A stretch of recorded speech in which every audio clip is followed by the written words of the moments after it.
RCR presenta Golpe a Golpe.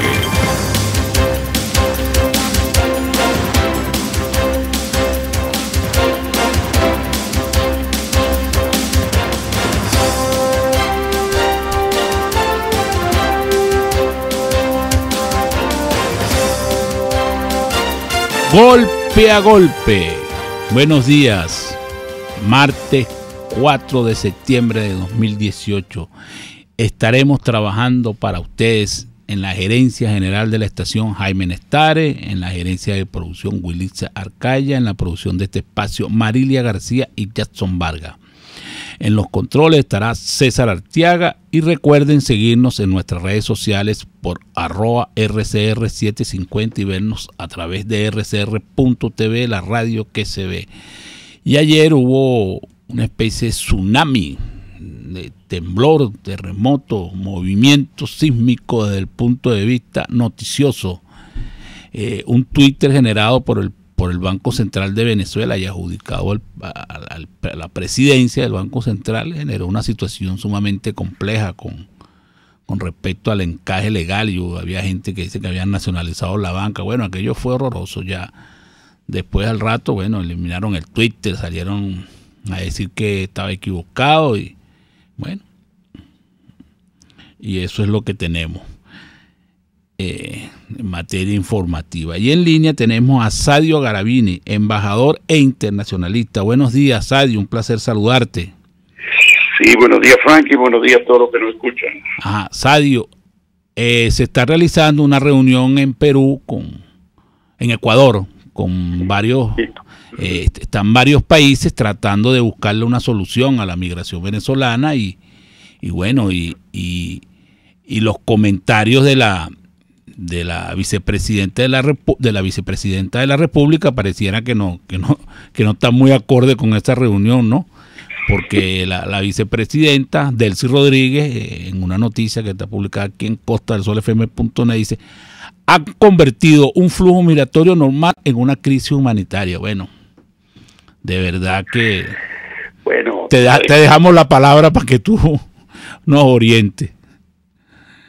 Bueno, aquí el régimen no acostumbra a tú sabes que hay un gran pensador polaco, Leszek Kolakowski, que dijo una vez que la mentira es el alma inmortal del comunismo.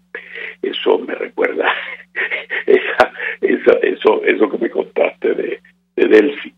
El régimen se basa mucho en tratar de la desinformación, la posverdad, como se llama, para tratar de confundirla a los ingenuos y a los incautos. Pero lo que sí es cierto que 13 gobiernos, no uno, 13 gobiernos, incluyendo a Uruguay y República Dominicana, que son países que han mantenido posiciones, vamos a decir, bastante neutrales en relación con el régimen venezolano, y alguna vez República Dominicana hasta hace muy poco era, digamos, ni siquiera neutral, era muy cercano al régimen.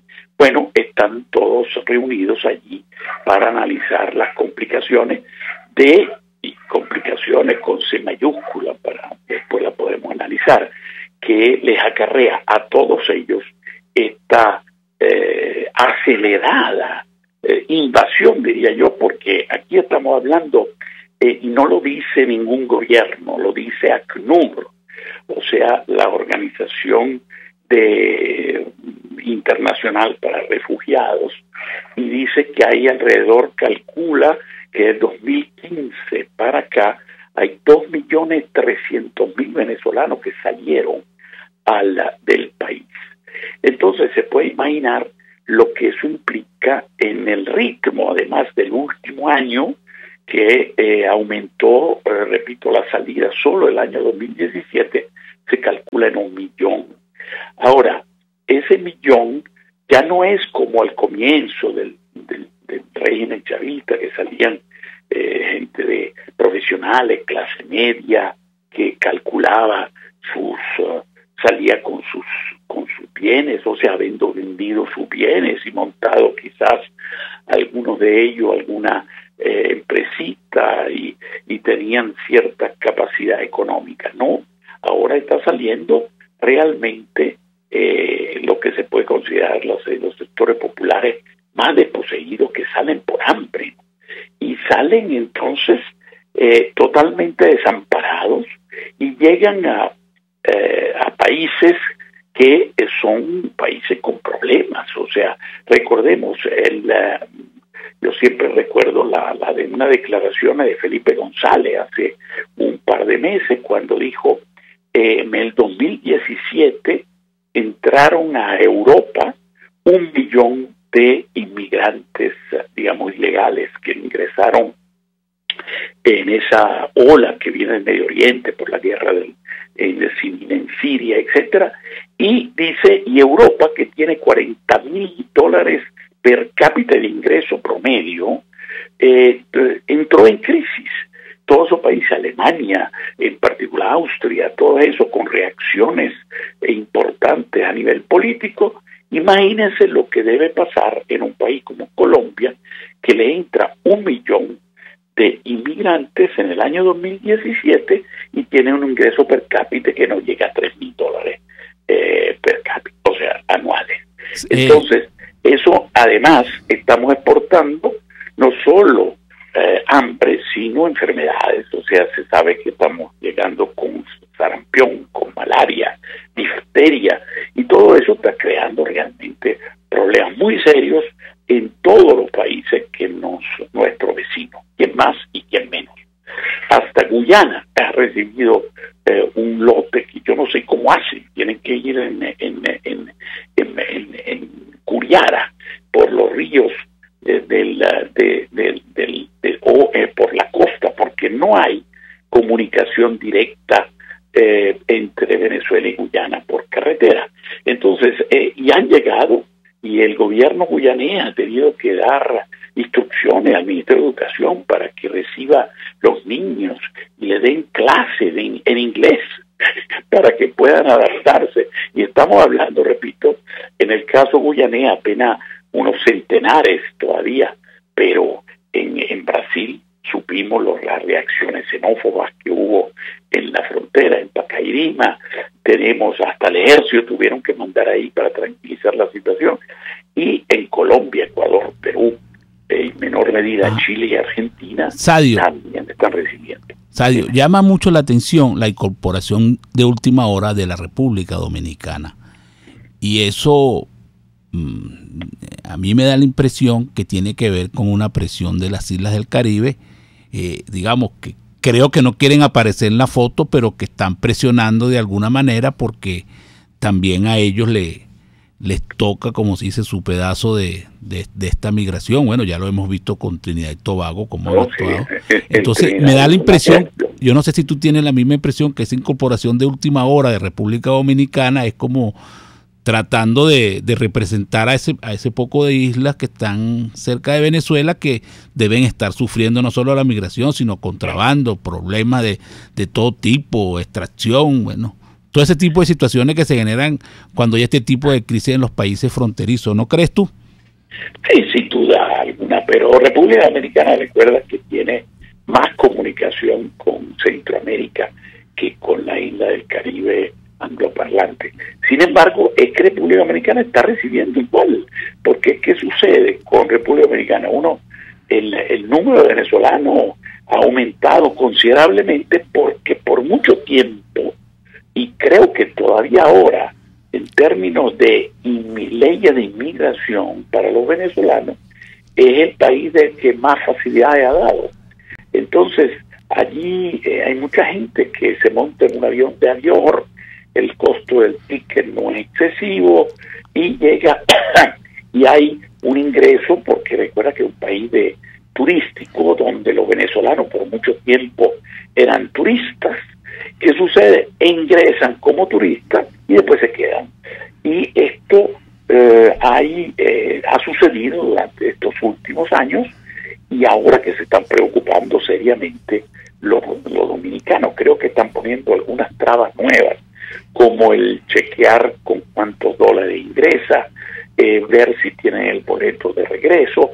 O sea, están empezando a ser mucho menos liberales de lo que eran hasta hace poco. Entonces están preocupando también de este flujo, y la risa que da las declaraciones para ignorantes, incautos, ingenuos o desinformados que da la vicepresidenta, que es realmente un chiste. O sea, aquí parece que se ha perdido el sentido del ridículo, ¿no?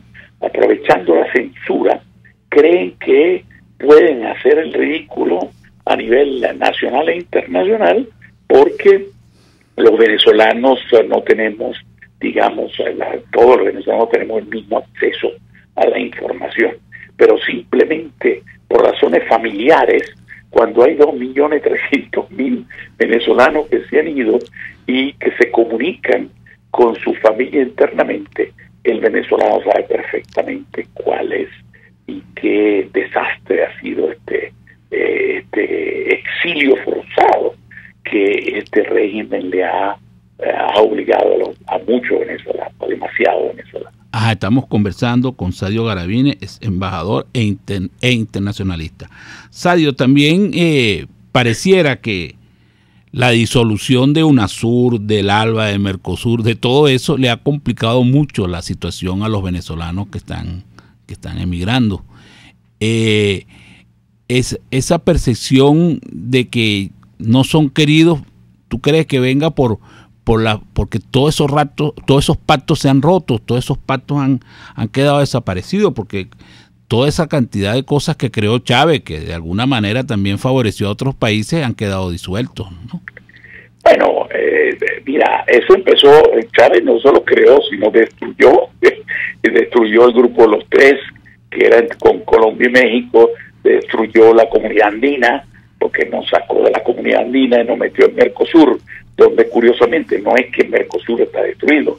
Mercosur lo que ha hecho es suspender a Venezuela, a excluir a Venezuela por violación de derechos humanos, impago de las cuotas y tercero, por no aplicar las normas, o sea, no cumplir con las normas internas, pero básicamente por la violación de derechos humanos. Entonces y después lo que sí tú dices fueron creaciones prácticamente de Chávez, el ALBA y UNASUR, esas sí están en plena destrucción, porque la salida de Ecuador del ALBA y la salida de Colombia de UNASUR, y además las declaraciones de Argentina y Chile, que dejaron hace tiempo ya de pagar las cuotas, que por cierto, en cuanto a cuotas, la misma Venezuela ha dejado de pagar las cuotas de UNASUR, pero eso ya por maula. Entonces aquí tenemos dos organizaciones creadas por Chávez que están definitivamente en pleno desastre, como lo está desgraciadamente nuestro país. Ahora, por eso te digo, pero eso significa que se le complica más la cosa a los venezolanos que quieran salir del país para esos países, ¿no? Bueno, porque eso ahora hay una cantidad de exigencias que no habían antes, ¿no? Sí, pero la están metiendo, mira, apartando el hecho de esas organizaciones. O sea, recuerda que las reglas inmigratorias suaves que se tenía en América Latina se debían a acuerdos hasta previos de UNASUR, con Mercosur y Comunidad Andina. Creo que se empezó precisamente a facilitar los traslados, el reconocimiento de títulos, etcétera. Entonces, Comunidad Andina la acabó más bien Chávez, y Mercosur nos suspendieron, pero hay que recordar que Argentina, o sea, los países no es que modificaron sus leyes inmigratorias inmediatamente, fue el flujo enorme, repito, y el ritmo acelerado de este flujo es el que está creando condiciones para una reacción por parte de las propias poblaciones autóctonas de estos países, que presionan a los gobiernos para que sean menos abiertos. O sea, ahí tenemos el requerimiento de los pasaportes, que antes no lo pedían, el requerimiento hasta en algunos países de mayor documentación, como el caso de las cuestiones penales, o sea, de antecedentes penales, etcétera. Entonces, eso se debe todo a que esta masa enorme y el influjo, repito, y el ritmo que hay en esta salida de Venezuela por el desastre socioeconómico que ha creado este régimen. Ajá, estamos conversando con Sadio Garavini, embajador internacionalista. Sadio, últimamente se ha comentado mucho que en el alto gobierno se está estudiando la posibilidad de romper relaciones totales con Colombia. Nosotros queremos que después de que vengamos de publicidad, tú nos digas si eso es posible, romper relaciones de todo tipo con Colombia. Sabemos que las relaciones están como una especie de suspensión, porque no hay embajador aquí, no hay embajador allá, y están como por decirlo de alguna manera, como bravos, pero se está estudiando la posibilidad de romperlas todas, de todo tipo, comerciales, de todo tipo, y la pregunta es, una frontera tan amplia como esa y tan viva como esa, si eso sería posible. No sé, no me imagino, o porque sería como poner una cerca, algo así, no sé. Entonces tú que eres un experto en eso, a ver si tú puedes sacarnos de esa duda. Estamos conversando con Sadio Garavini, embajador internacionalista. Vamos a publicidad. Usted escucha Golpe a Golpe por RCR 750 AM. Puedes seguirnos en nuestras redes sociales. En Twitter, @RCR750, la radio que se ve. Cauchera Fran Luis te ofrece cauchos nacionales e importados de las mejores marcas y en todas las medidas, al mayor y de tal. Para mayor información visita @Cauchera San Luis en Twitter, Instagram y Facebook. O llama al 0412-815-6712. Cauchera Fran Luis, tu mejor opción. Pluralidad contigo. Respeto contigo. Responsabilidad contigo. Libertad contigo. Estamos contigo y punto. De lunes a viernes a la 1 de la tarde. Contigo. Solo por RCR 750 AM. Porque lo bueno une. Una crónica de la actualidad. Golpe a golpe. Solo por RCR. Estamos de regreso en Golpe a Golpe y estamos conversando con Sadio Garavini, embajador internacionalista. Y le habíamos dado una pregunta en el aire, Sadio, si es posible eso que se ha dicho en algunos programas de importancia digamos, del gobierno, o que favorecen al gobierno, que son, digamos, afectos al gobierno, han planteado la posibilidad de romper todo tipo de relaciones con Colombia. Entonces, la pregunta es, ¿eso será posible en una frontera como la que tenemos nosotros con Colombia? Bueno, Frank, efectivamente deberíamos esperar qué tipo de ruptura. Tú sabes que los países pueden romper relaciones diplomáticas. Actualmente las relaciones diplomáticas están congeladas, diría yo, casi en cero, en el sentido de que no hay embajador. Lo que hay son dos encargados de negocios que a un nivel inferior, o sea, son unas relaciones de muy bajo nivel diplomática. Pero los países pueden romper relaciones diplomáticas, pero mantener relaciones consulares, que son las relaciones que tienen que ver más con los ciudadanos, o sea, donde puedes ir a buscar los documentos, el consulado, pedir tu cédula o todo lo que tiene que ver registro, etcétera. O sea, las relaciones consulares generalmente se mantienen abiertas, especialmente entre países fronterizos. Por ejemplo, le doy Bolivia y Chile, por el tema de la salida al mar de Bolivia, hace tiempo no tienen relaciones diplomáticas, no tienen ni embajadores ni embajada abierta, pero mantienen relaciones consulares. O sea, hay unos cónsules que atienden a los ciudadanos de cada país, porque siendo vecinos hay siempre problemas de documentos necesarios, etcétera. Imagínate tú, entre Bolivia y Chile hay muchísimo menos relación que en la frontera Venezuela-Colombia, que es la frontera más activa del hemisferio, que la supera solamente la frontera entre Estados Unidos y México. Entonces, hablar de que también las relaciones consulares se romperían. Este es un gobierno capaz de hacer cosas que le hacen daño, desgraciadamente, a los ciudadanos, porque han cerrado en varias ocasiones la frontera, que además un cierre chistoso, porque es un cierre para formal y oficial, porque por los caminos verdes pasa de todo. Uno se pregunta cómo es posible que pasan gandolas y gandolas de gasolina sin que el Estado esté en capacidad de impedirlo, de ese famoso contrabando a la gasolina de la cual se habla. Eso, y vamos a publicidad. Hay relaciones de carácter evidentemente criminal. ¿Aló? Estamos oyendo clarito.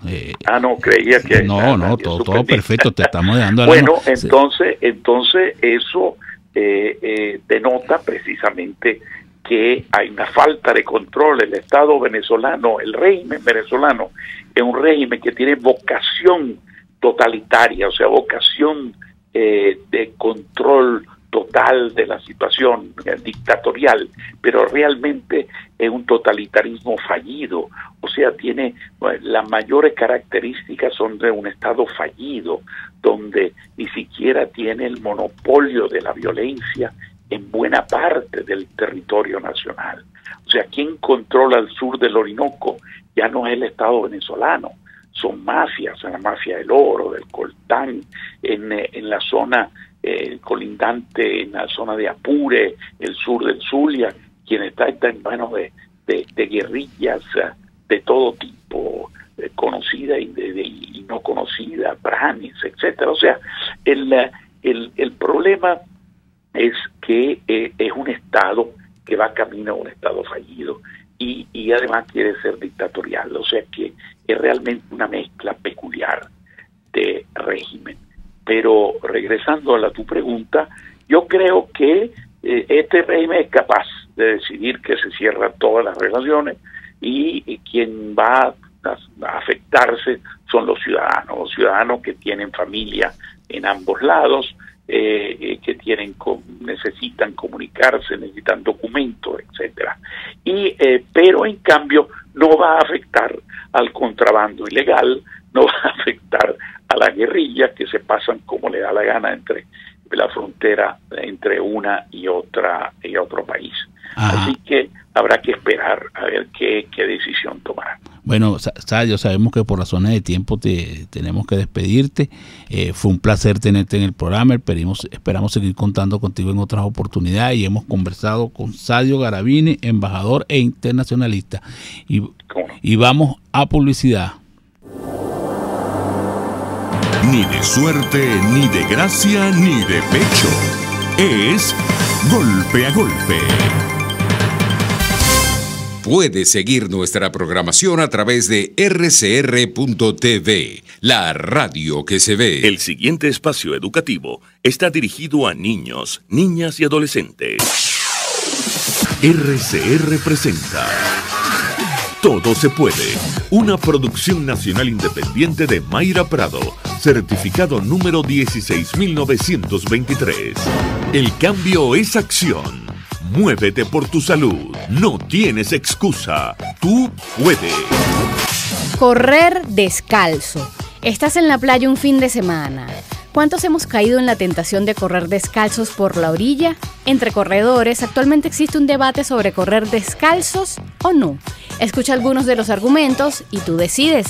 Para los seguidores de correr descalzos, la investigación indica que 100 gramos de peso extra en los pies disminuye el paso de la carrera en 1%. ¿Te parece poco? La matemática dice que un par de zapatos de 280 gramos te hará un 5% menos eficiente. Agrégale un 5% a cualquiera de tus tiempos y verás el resultado. Más de 5 minutos de diferencia. Para los que apoyan correr con zapatos, en primer lugar buscan la protección de objetos peligrosos y luego se espera el control de amortiguación y o del movimiento, dos de los factores relacionados con la prevención de lesiones. Pero ahora saltan los corredores de pies descalzos para defenderse. Al correr descalzos, el cuerpo se pone en alerta y dedica toda la visión, músculos, huesos, tendones y estructuras de soporte de los pies para tener el mejor control posible. Dicho estado hace que se pueda controlar mejor las fuerzas que se perciben durante la carrera. Los corredores con zapatos no se hacen esperar. Los podólogos afirman: algunas superficies suaves como la arena mojada aumentan la probabilidad de lesiones. Un punto en común: se puede caminar descalzo por la casa, hacer ejercicios para fortalecer el pie o correr hasta 1 kilómetro descalzo. Un dato interesante: los estudios que apoyan correr descalzo han sido realizados en su mayoría por antropólogos. Aún queda mucho que descubrir antes de apoyar esta decisión. Cada quien que tome la suya. Yo, por ahora, me pongo mis zapatos. Todo se puede. RCR presentó Todo se puede con Mayra Prado. Síguela por Twitter, @todosepuede.net. Una producción nacional independiente de Mayra Prado, certificado número 16923. Y María Corina, yo estoy abajo. Cuidado, compadrito. ¿Hasta cuándo esto, Dios mío? En un mar de datos, cualquiera se ahoga. En un desierto informativo, algunos mueren de sed. En una nube de confusión, muchos terminan sofocados. En un país donde todos quieren saber más y mejor, La Cabilla está contigo. www.lacabilla.com. La Cabilla, una voz independiente, alta, clara y responsable. La Cabilla, opinión radical, información libre. Cuando pienso en frescura, pienso en Central Madeirense. Y sé que solo allí encontraré lo mejor en productos de primera calidad, donde las frutas y vegetales son traídos directamente del campo, con olor a tierra fértil, a tierra venezolana. En Central Madeirense son más frescas. RCR 750 AM, porque lo bueno une.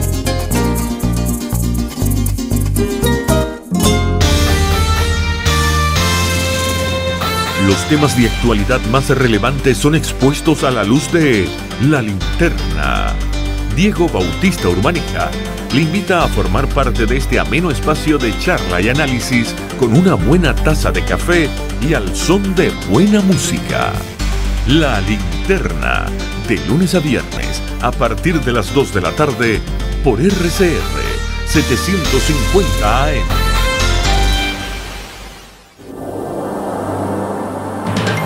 Golpe a golpe, el cuento completo entre lo irónico, lo serio y lo ácido. Estamos de regreso en Golpe a Golpe y tenemos en línea a Manuel Cipriano Heredia, médico veterinario, productor agropecuario y expresidente de Fedenaga. Buenos días, Manuel, un placer saludarte.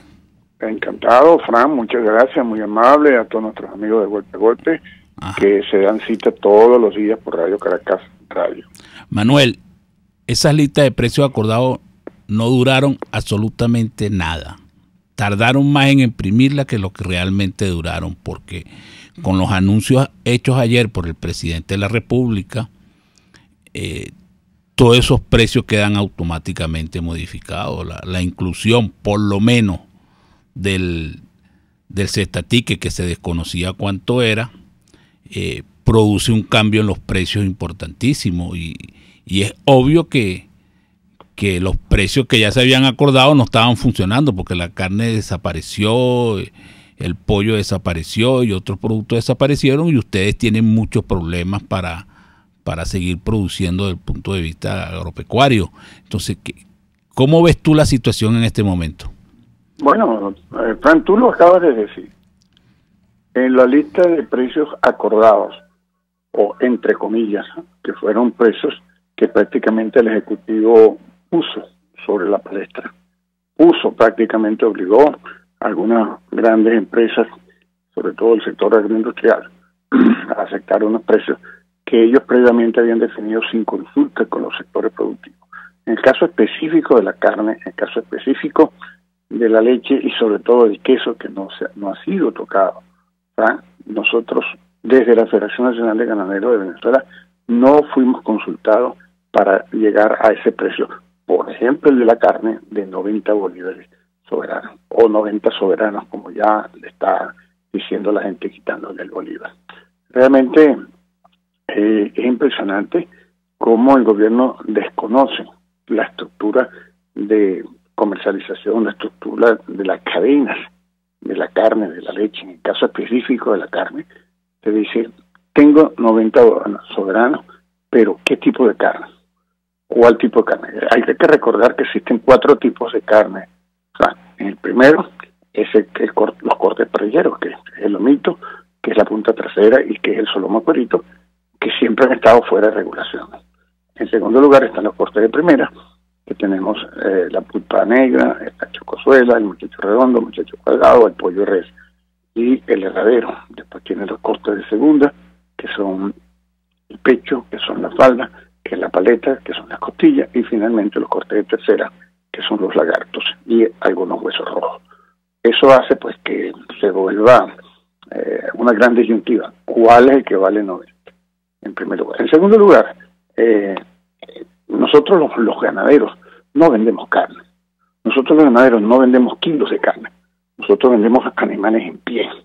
Animales que tienen que ir a través de una cadena de comercialización, a través de una cadena del circuito cárnico que establece, por ejemplo, un primer paso, un intermediario que en el 90% de los casos va a la finca, le compra al ganadero ese animal, le pone un precio y se tiene que ganar algo porque él lleva su camión, hace el transporte y el ganadero simplemente recibe su dinero a nivel de la finca. Ese intermediario lo lleva al matadero. Normalmente en los grandes mataderos hay unos mayoristas especializados que son los que le compran esta carne a los intermediarios. Ellos, pues, por supuesto, hacen el beneficio en los mataderos industriales, pero cuando lo van a vender ya la carne en canal, pues tienen que tener una ganancia porque ese es su trabajo.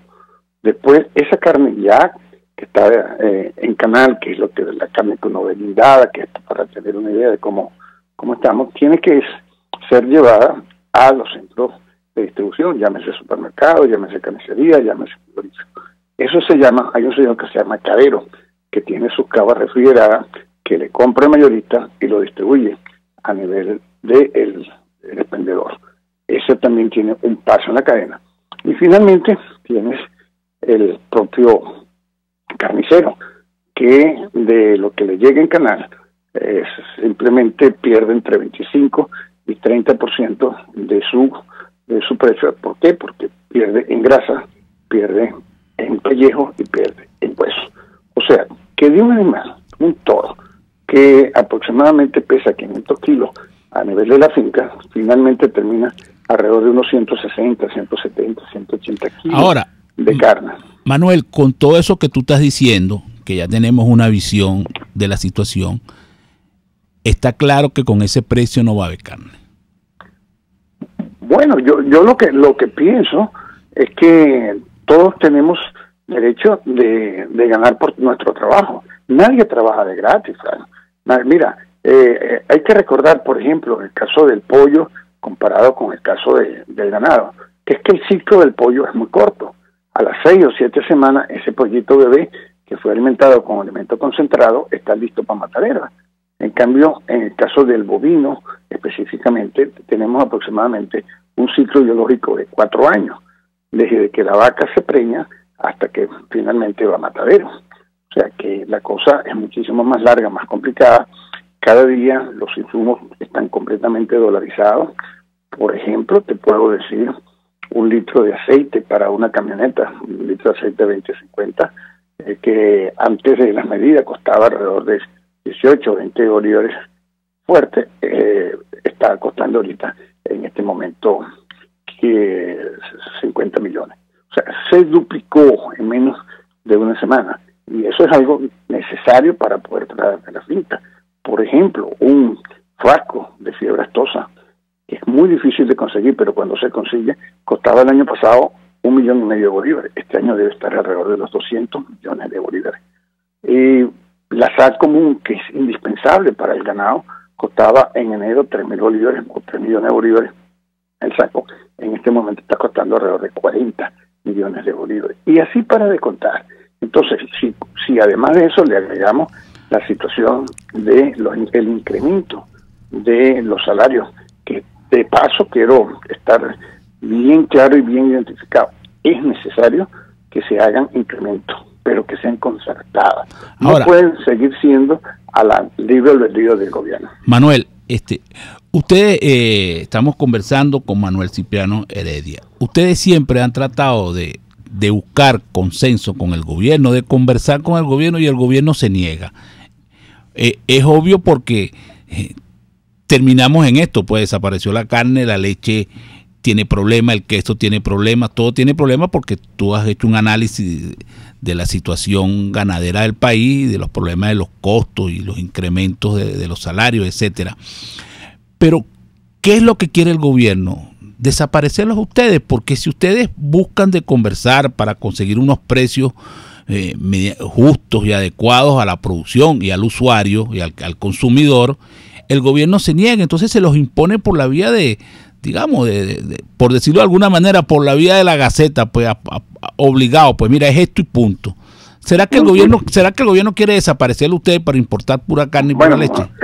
Mucha gente habla de que esto es un paquetazo económico. Nosotros pensamos que esto es un paquetazo político. Esto tiene otros fines. Nada está hecho al azar, nada está hecho sin medir. O sea, como se dice en nuestra tierra y en nuestros antiguos padres, nuestros padres, nadie da puntal sin dedar. Eso todo tiene un porqué y una cosa.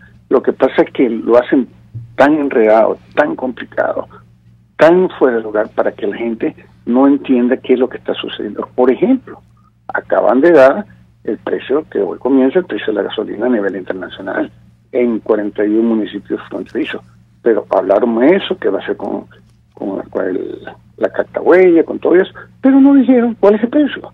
Entonces, ¿cómo queda la gente en las expectativas? En el caso nuestro, por ejemplo, pero te repito, la semana pasada hubo una reunión en el nuevo Ministerio de Comercio Interior, donde el mismo presidente de la SUNDE se sentaron un poco a conversar sobre esas estructuras de costos. Pero fíjate, ya pasó casi una semana y no ha habido ningún tipo de resolución, no ha habido ningún tipo de pronunciamiento. Hoy oía un foro con Andrés Oliveros y José Guerra, donde comentaban que, bueno, que la inflación del mes de agosto debió haber superado el 200% mensual, que prácticamente convierte a Venezuela en el sexto país con mayor hiperinflación en el mundo en la historia contemporánea.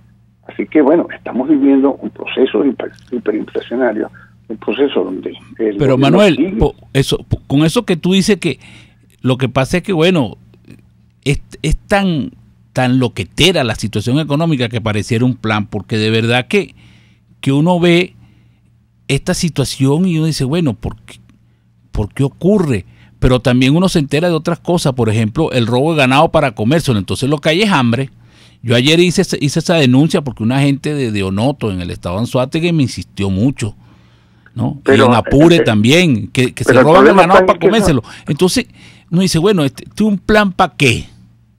Porque pareciera más bien que es un desorden. Yo quiero compartir contigo, ya que tocas ese tema, que creo que es muy importante. El problema no es para comérselo. Anteriormente, en una finca se perdían 1, 2, 3 animales al año. Eso sí tenía sentido, porque la gente en la comunidad, bueno, vamos a comer, no viene el patrón, no vienen las cosas. Pero es que en este momento no es un problema de hambre, es un problema de negocios. ¿Por qué, Fran? Porque si tú me dices mataron un animal, bueno, ok, se llevaron 150 kilos de carne. Pero es que cuando te matan 5, cuando te matan 6, normalmente te matan la vaca más gorda, y normalmente esa vaca gorda está preñada, y normalmente te matan los animales de doble propósito, o sea, los ganados lecheros, que son mucho más dóciles, son más fáciles de agarrar, más fáciles de manejar, y entonces te matan la vaca, matan el becerro, a veces te matan el padrote, gente que tiene 20 reses y le matan 8, o sea, prácticamente el 45% de su rebaño está desaparecido de un día para otro. En mi caso particular, Frank, yo tengo más de 35 animales que se han robado de mi finca este año, y no se lo comen de a uno, se comen de a 3, de a 4, de a 5, y tú vas y pones la denuncia en las autoridades, y bien, gracias. Pero por el otro lado, por ejemplo, yo creo que hay que ser muy responsable con estas dos cosas que voy a decir. El problema de las invasiones de fincas, Frank. En este momento, por ejemplo, la Escuela Agronómica Salesiana, que es una escuela de los curas salesianos que tienen una tradición de más de 40 años aquí en el estado de Barinas, que ha venido formando técnicos a nivel medio de diferentes estratos sociales, y cuando son estratos sociales bajos los becan, los ponen a trabajar para que aprendan estudiando, aprendan trabajando. Y bueno, tiene diferentes tipos de producción, producen aves, producen cerdo, producen leche, producen carne, siembran maíz, siembran cosas. Y bueno, y tienen un azote de invasores. Es una finca que está completamente comprobada que son tierras privadas. Y sin embargo, el INTI acaba de darle un otorgamiento de rescate de tierras de 252 hectáreas a esa escuela, que es indispensable para el desarrollo agropecuario de Barinas. Pero fíjate, por ejemplo, otro caso que yo creo que es la primera vez en mi historia que yo conozco. Hay un par de fincas, una se llama Boralito y otra se llama el 75. Son fincas de unos 180, 200 hectáreas, donde la gente no tiene otro medio de subsistencia que eso. Bueno, resulta que están ya en proceso de invasión de hace unos 3 o 4 meses. Esta semana, Fran, hay un grupo de invasores que está esperando para meterse, pues ya los metieron y están afuera. Pues bueno, llegó otro grupo de invasores a disputarse quién tiene el derecho de invadir la finca. Imagínate lo que eso significa. Entonces, todas estas circunstancias... Ahora, pero Manuel, todo eso es con la complacencia de los cuerpos de seguridad del Estado, es obvio, con la Guardia Nacional, con la policía, con los alcaldes. O sea, hace las denuncias y nadie le para. Nadie toma cartas en el asunto. Es que es lo más difícil y lo más triste. Entonces, tú te preguntas, ¿qué es lo que queremos? Seguir acabando con la producción nacional. Fíjate, hace unos 5 o 6 años atrás, el consumo per cápita de carne del venezolano era 23, 24 kilos año. En este momento, Frank, no llega a los 5 kilos. Pero fíjate un detalle que quiero compartir contigo, que fue como comenzamos esta conversación. En muchísimas partes del país, nuestros obreros no están bancarizados. O sea, que hay que conseguir el dinero en efectivo para poder pagar. En esa zona, por ejemplo, la zona de Perijá, que es la zona de Machique, la zona de la Villa del Rosario, allá en el estado Zulia, los productores tienen que pagar hasta 400 y 500% del valor del efectivo para poder conseguirlo, para poder pagarlo. Si eso era difícil, pagando quizás 30 o 40 millones de bolívares, imagínate lo difícil que va a ser para conseguir 1.800 soberanos. Esa situación va a complicar muchísimo más. Yo estoy seguro de que aquí se va a mantener solamente el personal indispensable, las labores que hay que realizar, porque no se pueden parar, van a ser contratadas. Vamos, ¿cuánto cuesta arreglar una cerca? ¿Cuánto cuesta arreglar un tractor? ¿Cuánto cuesta sembrar una hectárea de pasto? ¿Cuánto cuesta reparar un corral? ¿Cuánto cuesta hacer cualquier actividad? Y lo vas a hacer por contrato. Y vas a mantener el personal indispensable para poder mantener, por ejemplo, la producción lechera, donde tú tienes que estar los 365 días del año metido en el corral, desde las 6 de la mañana, 5 y media de la mañana, hasta que se termine. No importa que sea carnaval, es simplemente hay que hacerlo. Si no lo hace, la vaca se enferma porque le da mastitis y el becerro le da diarrea. Ahora, Manuel, imagínate lo que significa. Manuel, cuando hubo esa reunión con el nuevo ministro de Economía Interna, de Economía Interior, ¿hubo acercamiento, hubo entendimiento? ¿Ellos entienden lo que ustedes están viviendo? ¿O ellos desconocen todo esto? No, Frank, ellos saben qué es lo que está pasando. El problema no es que no es un problema de desconocimiento. El problema es voluntad política, es decisión. Ellos quedaron a reunirse esta semana, inclusive el día de ayer. Desconozco si hubo una reunión porque yo estuve en mi finca ayer todo el día y llegué muy tarde, llegué alrededor de las 10 de la noche. A esa hora me enteré de que ya se había oficializado por fin el salario mínimo en Gaceta Oficial, y lo mismo que el Cestatique, por cierto, que poca gente ha dicho que en la estructura anterior el salario mínimo era de 3 millones de bolívares y el Cestatique era de 2,5 millones, o sea que estaba alrededor de un 70-80%. Bueno, en este momento lo pusieron al 10% del salario mínimo. Y que conste que ese no es un salario integral. El salario donde se va a establecer las prestaciones y el pago es precisamente el 2.800 soberano. Sí, más o menos por ahí está eso. Manuel, tenemos que ir a publicidad, pero cuando regresemos, ya estamos finalizando el programa y quisiéramos que tú le dijeras a nuestra audiencia más o menos cuál sería el costo real en este momento de la carne y del queso, por lo menos cuál sería la carne más económica y cuánto sería eso en bolívares soberanos, para que la gente tenga una idea de por dónde van a estar los precios, para que ustedes puedan producir y poder laborar y poder trabajar, pues porque de verdad que con los precios que impuso el gobierno no pareciera que no va a haber carne, y es obvio, pues uno va a las carnicerías y no hay, porque con esos precios no es posible pues ese tipo de producto sea rentable. Estamos conversando con Manuel Cipriano Heredia, médico veterinario, productor agropecuario y expresidente de FEDEGA, y nosotros vamos a publicidad. Usted escucha Golpe a Golpe por RCR 750 AM. Sintonícenos a través de Periscope, @RCR750, la radio que se ve. Si tienes hernias discales, dolor lumbar, cervical, fascitis plantar, dolor en el hombro, algún posoperatorio de cadera o de rodilla, Global Therap es tu mejor opción en rehabilitación. Búscanos en el Centro Comercial Multiplaza Paraíso, nivel empresarial 2, teléfono 0212-461-9087. Global Therap y despídete del dolor. En RCR somos vanguardia. Toda la programación de tu RCR también la puedes seguir a través de la internet. Audio y video en tiempo real. Noticias y mucho más. No te pierdas ni un segundo de nuestra programación. No hay excusa ni cadena que valga para que dejes de escucharnos. Ingresa a rcr.tv, la radio que se ve.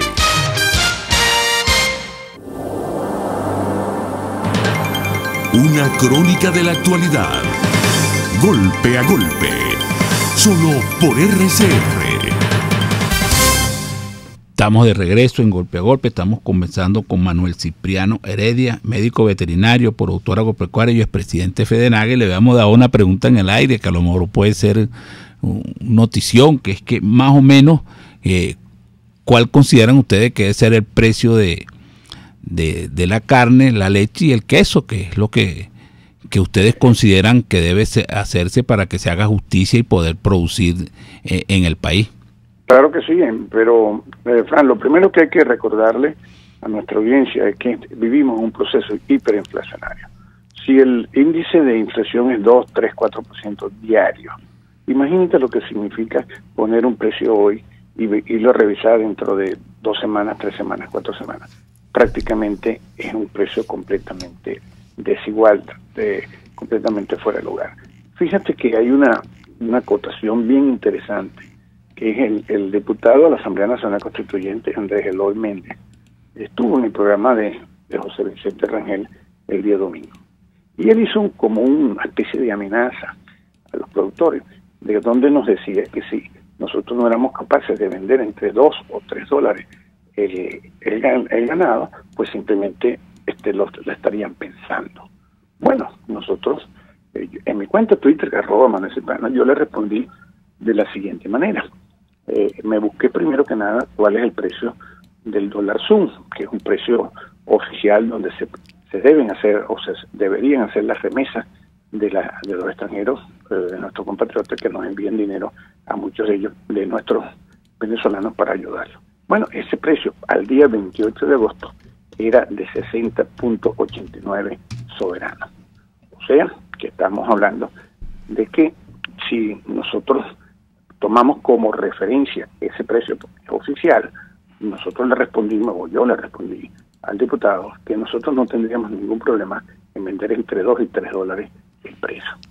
Pero yo creo que esto es un problema de conciencia. Esto es un problema donde todos tenemos que aportar un grano de arena, donde todos tenemos que buscarle la alternativa, la solución, y sobre todo ceder un poco para que podamos tratar de convivir. En este momento, Frank, el precio del kilo de carne que está planteado es 90 bolívares por kilo. En cambio, la mortadela, que tú no sabes qué tiene, que tiene fiambres, que se llama, eso agarran cualquier tipo de carne, cualquier tipo de grasa, cualquier cosa, y lo muele y lo pone, vale 180 bolívares. O sea, ¿cómo es posible que un kilo de carne, que es muchísimo más saludable, que es muchísimo más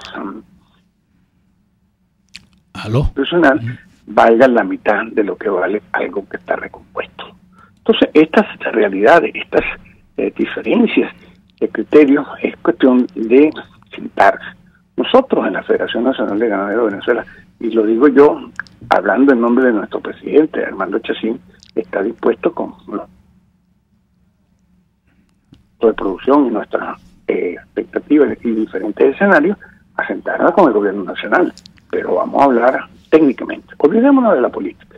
Esto no es un problema político, es un problema técnico, esto es un problema de los venezolanos. Y nosotros, lo que sí te puedo decir es que vamos a hacer nuestra vida. Yo te puedo comentar, por ejemplo, que la finca que yo manejo la compró mi bisabuelo en 1888. Así que hay una tradición de casi 150 años que lo lleva uno en la sangre, lo lleva uno como productor agropecuario, y que es lo que sabemos hacer. Y lo que nosotros le decimos al gobierno: déjenos trabajar, denos oportunidades, denos el escenario adecuado para que nosotros, en condiciones mejorables, podamos hacer de este país algo mejor. Bueno, Cipriano, Manuel, fue un placer tenerte en el programa. Hemos conversado con Manuel Cipriano Heredia, médico veterinario, productor agropecuario y presidente federal. Y será hasta mañana. RCR presentó Golpe a Golpe.